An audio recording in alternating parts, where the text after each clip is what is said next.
Dominic Thiem plays his first match like he is on clay. Rafa Nadal struggles, yet manages to drop a bagel on his opponent. Nick Kyrgios has a drama-free, mostly strong, silent type of match. The strong, silent type.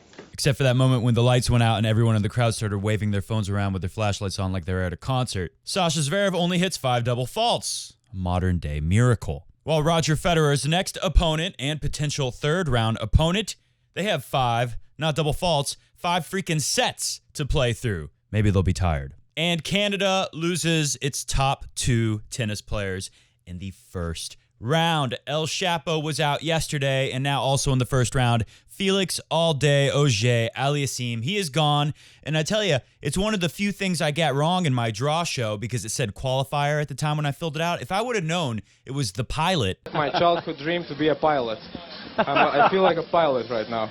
The aspiring pilot, Ernest Gulbis, who was going to be that first-round opponent, I'm 90% sure I would have went with Gulbis to win over Felix. But hey, Canadian tennis fans, don't worry because there is one good takeaway from this. It's important in life to accept and learn from our defeats, from our losses. And I see all the evidence in the world that El Chapo is doing that because guess where he popped up? Studying the game. During the Medvedev and Tiafoe match, the camera panned over to the audience and take a look at who we saw in the crowd studying the game. Even though he's already lost and he's out of the tournament, he's still there watching Medvedev and Tiafoe studying this game that he loves so much. Take a look. There he is. Big baby Denis Shapovalov. He's even smart enough to wear Ernest Gulbis' pilot headset to protect his little ears. Good on you, Chapo.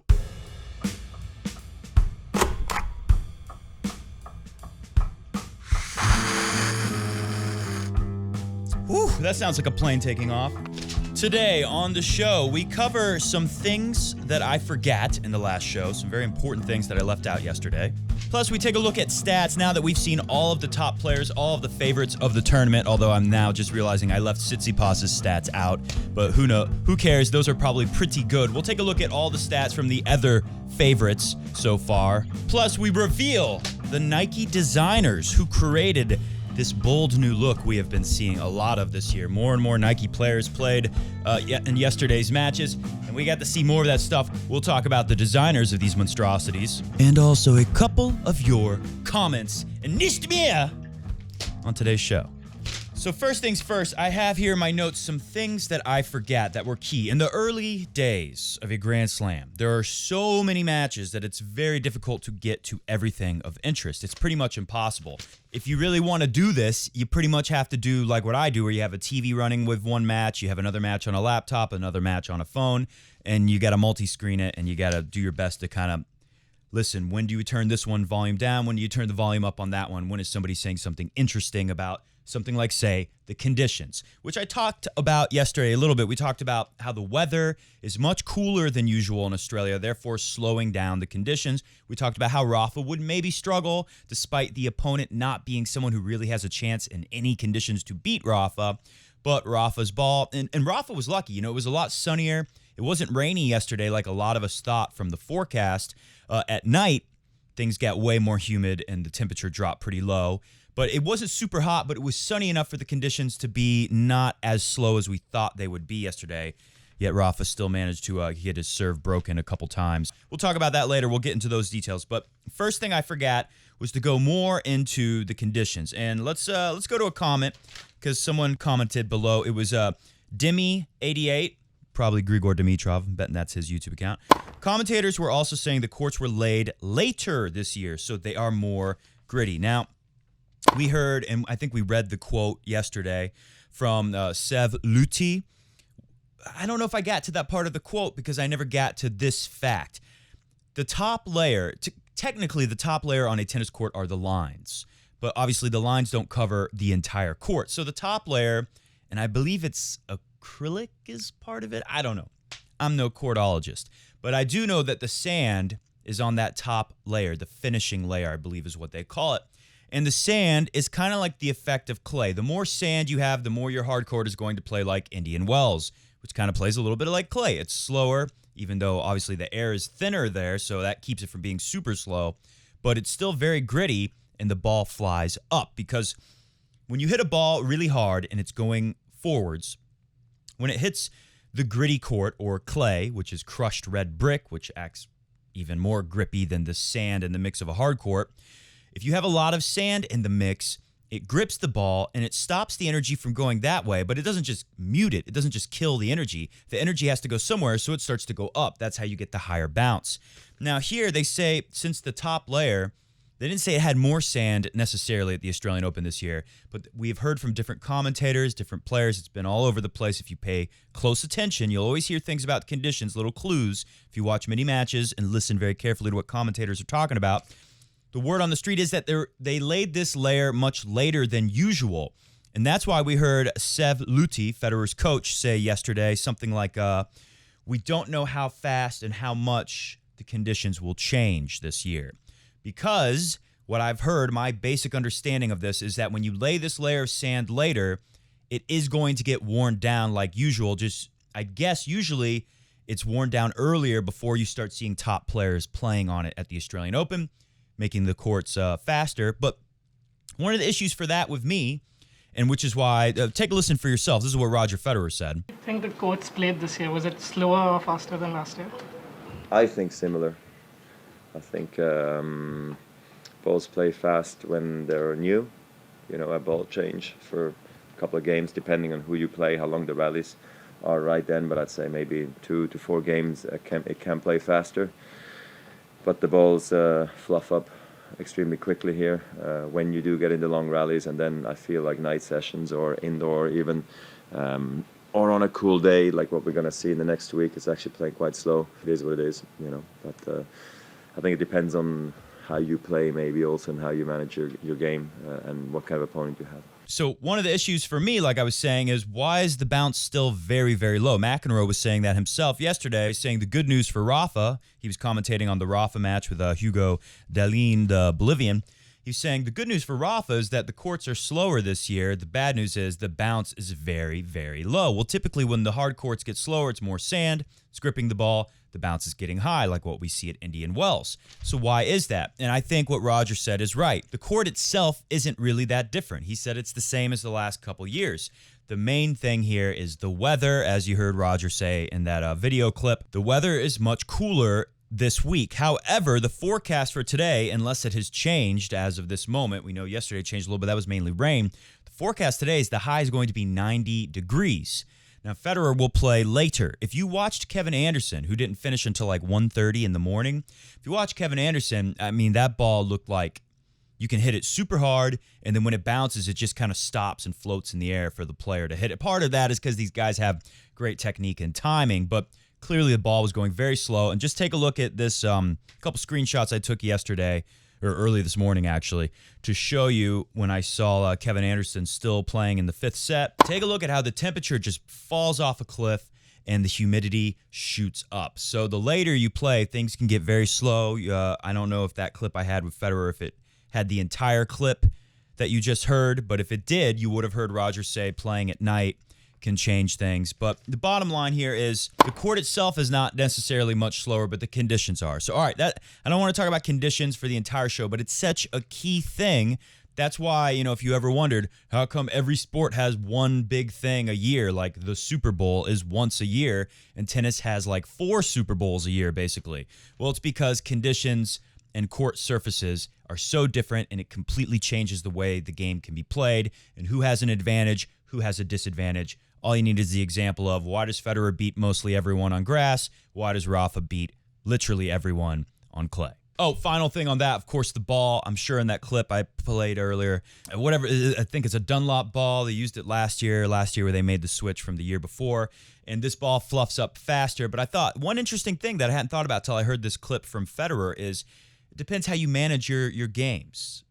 If you keep the points quick, like Federer, the balls will stay fast a little bit longer. If you go with a lot of topspin and a lot of long rallies, then the balls are going to get fluffed up more. And if you play later at night and there's higher humidity, then the balls are going to get heavier and deader as the matches go on. So there you go. That's the talk about the conditions. We left that out. Another thing we forgot to say was Djokovic announced that he is trying to hit his second serve harder, and he is. But at the ATP Cup, if you go through the stats, Djokovic has 33 aces on 25 doubles, and I believe his match against Rafa, he hit something like 12 aces and 1 double, and his first matchup against Kevin Anderson, some similar number, like 1 double fault and 10 aces. Great numbers there. The problem is, total, Djokovic was 33 aces on 25 double faults. And think about it, he's like 20-something and 2 or 3 double faults if you only count the first and last singles matches that he played. This is not even counting doubles, by the way. So how do we get to a number like 33 and 25? Djokovic went something like 10 and 20, 10 aces on 20 double faults. If you will go back in time, Djokovic, big breakout is winning the Australian Open in 2009. And after that, he kind of has a slump, and the biggest issue was the serve. There was a stat you would hear for that period after winning the Australian Open where Djokovic kind of struggled before he started to take over the sport not too much longer later. But he did struggle for a while, and the stat we always heard back then was Djokovic is the only top 10 player who hits more double faults on average than aces. If Djokovic has numbers like that, he could run into a tough opponent, maybe a Federer, maybe a Tsitsipas, and it could be a big problem. Of course, when he played Rafa and it really mattered, he had great numbers, double-digit aces, only a couple of double faults. But this is one of the other things, and this was, I believe John Fitzgerald was the commentator who was citing all this information that I found so interesting. He said the problem was last year, Djokovic, not going for bigger second serves like he's doing this year, was winning 56% on second serve average. It's a good number. Winning at the ATP Cup, Djokovic, 55% win average on the second serve. So that's down a little bit. Obviously, 55 is still a pretty good number for second serves, but kind of not the greatest thing, and it reminds you of when did Djokovic really struggle with his serve? A long time ago. What was the problem? More doubles than aces. What if that happens again? Not a good thing. All right, with that said, let's move ahead. Let's go straight into statistics and talk about some of the matches from yesterday because it's pretty interesting. So, Rafa Nadal, like I said, if you look at the scoreline, it looks like he crushed his opponent. But the problem was, especially considering Hugo Dellien, who the guy had a lot of hustle. But as McEnroe said at the beginning of that match, you're in trouble when you literally do nothing better than your opponent. You don't hit your forehand as well as Rafa, obviously, if you're the Bolivian, young Hugo. You don't hit your serve as hard. You don't fight as hard. You don't move quite as well. Although he was a great mover, he was a great fighter, but Rafa's the greatest of all time in those categories. You don't hit the backhand as well. You don't volley as well. I mean, what are you going to do to win? That was the problem. And Rafa really, looking at these stats, 5 aces on 5 double faults. We were just talking about aces to double faults. You want a lot more aces than double faults. That's not a good sign. 59% win on second serve. That's a good number from Rafa, but winning 70 on first serve. Rafa should have been able to get that number a lot higher against this Hugo Dellien guy. But the main thing that I think is a problem, why people talked about how that was kind of a scratchy match for Rafa to start off with, was he had to save 3 break points out of 5, and of course the other 2, he had his serve broken twice. He shouldn't have had his serve touched by this guy. To me, 70% win on first serve is way too low, and Rafa, if that number is up, I don't think he gets his serve broken against this guy, Hugo. And another thing about Rafa in that match is it just seemed like he was having to work very hard to win some of his points. It just felt like, even though the scoreline looked just fine, Rafa had to put too much work in there, and it all goes back to first serve for me. Let's look at Medvedev. Same deal. Medvedev, who we know is happy to play like he's David Ferrer. He had 13 aces on 12 double faults. TFO probably doesn't win a set if Medvedev doesn't have all these double faults and bad moments on serve. 71%, too low for me on the first. 46% win on second serve for Medvedev, way too low. And 42 winners and 42 unforced errors, way too many unforced errors from Medvedev. Broken 5 times with 11 chances, saves 6 break points, so that could have been a disaster, but Medvedev gets out of there. Let's take a look at Dominic Thiem. 7 aces on 4 double faults. Not so bad. 77% first serve win percentage. Pretty good win percentage for first serve.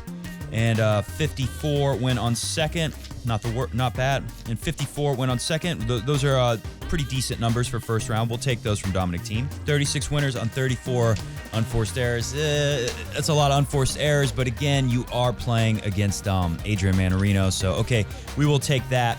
Had his serve only broken 1 time, but had to save 6 other break points. That's too many looks to give Mannarino, but again, Mannarino is a very frustrating opponent. My biggest issue with Dominic Thiem is that for a lot of that match, he looked like he was playing on clay to me. He was a little bit too defensive. Maybe you say it's because of Mannarino. But at the same time, you got to say Dominic Thiem did step it up, did step in and really get aggressive with like ripping the backhand up the line, very flat, to stepping in and attacking more and more as he needed to and as he got a little more comfortable. So overall, a pretty good sign from Dominic Thiem, but a little bit worrying because if he slips into autopilot mode, he'll get through some rounds, but he will lose to somebody at this Australian Open at some point in the draw if he starts playing like it's clay. Then we get to the good stuff. Nick Kyrgios, 14 aces on only one double. 91% win on first serve. Nick Kyrgios, that's a really great number. 55% win on second, that's a good number. 37 winners on 28 unforced errors. That's too much. My concern with Nick Kyrgios, again, he was very quiet. No fireworks, very focused for the most part. There was some moments where it almost seemed like he was so quiet, so passive, he was like bored or not as focused a few times. Maybe that's where you see some of those unforced errors. Maybe he wasn't. I don't know. He got the job done, and he put up some great numbers. He faced 0 breakpoint opportunities on his serve. Roger Federer, kind of similar numbers here. 11 aces on only one single double fault. 82% win on first, 76% win on second serve. Did anyone even come close to a number like that? That's a sick number. 34 winners on 20 unforced errors and saved 1 lone break point. Novak Djokovic, 14 aces on 3 double faults. That's a very good number considering all the stuff we talked about, how Joker's trying a new strategy with his second serve. He only won 50% on his second serve, and if you look at the set that he lost, Djokovic wins 17%. That's what drove his total numbers down on the second serve win percentage. 60% on the first. Obviously, those are terrible numbers. And when you play someone like Struff, that's the problem with Nadal. That's the issue here with Nadal, although the 59% win on second is very high. But winning only 70 on your first, if you go against someone like Struff, and I know Nadal's only broken twice, but still, if you play someone who can hold pretty easily with real firepower on the serve, then all of a sudden you're in big danger. You know, if he's playing little Hugo Delguin from Bolivia, who doesn't have much firepower in the serve at all, it's not really a danger. If you get broken, you can break back a bunch. So the big takeaway from the number, it's just one match. It's very early, so we don't want to overthink this stuff. And we must say, if you survived, if you're Kevin Anderson, if you're Medvedev, if you're Djokovic, if you survived a slight scare dropping one set or going 5 like Anderson, you're still in it. Do your best to do better than the next one and save some energy. The conditions are going to speed up. For Rafa, we shall see. How much higher will that bounce get? As things heat up with the weather and there's less humidity, the ball will go higher. Just how much higher? How much sand is going to get kicked out of it from all the footwork and running around and ball smacking the court over and over again? As they say, the sand layer was laid later than in the normal process when they prepare these courts for Grand Slam play.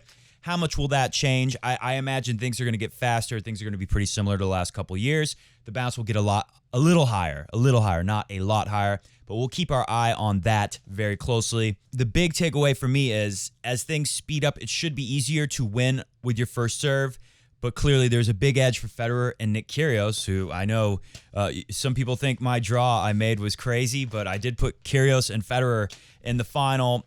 Same for Tsitsipas. I think the numbers are going to look pretty good for them on the first serve, regardless of who they're playing. Obviously, there's some great returners around, but as things go on and the court conditions speed up, watch out for those guys and how effective they're going to be with the first and second serve for that matter. And then look at some of these other guys and let's see how those numbers change. We want to see better numbers out of them for them to go all the way. Last thing on stats, keep an eye on Djokovic in the second serve since he's tweaked it. It's not so much a tweak, it's just he's going for more on the second serve. So let's keep an eye on that and how that affects things. If he starts hitting more doubles and aces, he might decide not to do that anymore. One thing, let me show you my favorite comment from the last video. Put this one on the screen. This is from Nonchalant.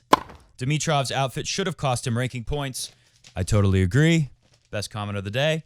Take a listen to Johnny Mack and his very generous offer that, you know, he wants to help out with the fires in Australia, but it also feels like he really wants to motivate Nick Kyrgios. Take a listen to this one. Obviously, they have some kind of a bond from Laver Cup.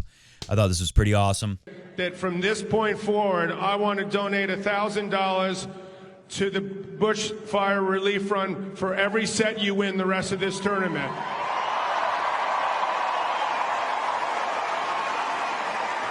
But Sasha Zverev, after his match, even bigger, he said if he wins the tournament, and that's a big if, he's going to give all the prize money to fight the bushfires in Australia. So very generous of him. He also said he'll give $10,000 per win. So that's pretty sweet, pretty awesome from Sasha Zverev. One more comment. This is an important one. This is from John S.T. Ein Gurka.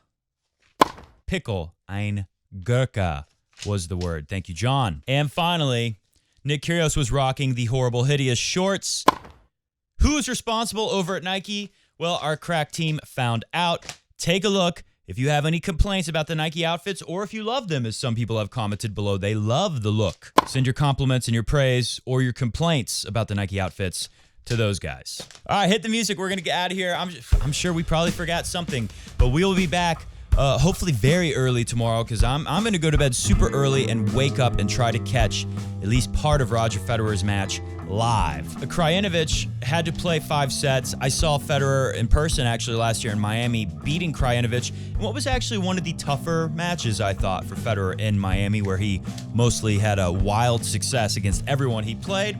So we will be back as early as humanly possible to talk all about that and who knows what else, because there's just so much tennis going on. There's a lot of stuff to talk about. Last thing before we go, take a look at this.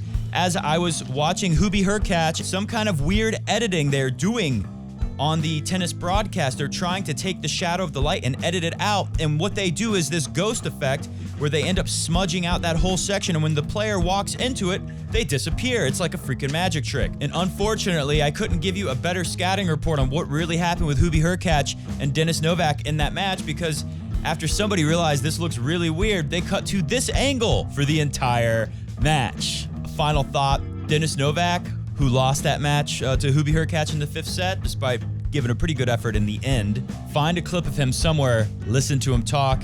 Turns out he's BFF with Dominic Thiem, and he has the same exact accent.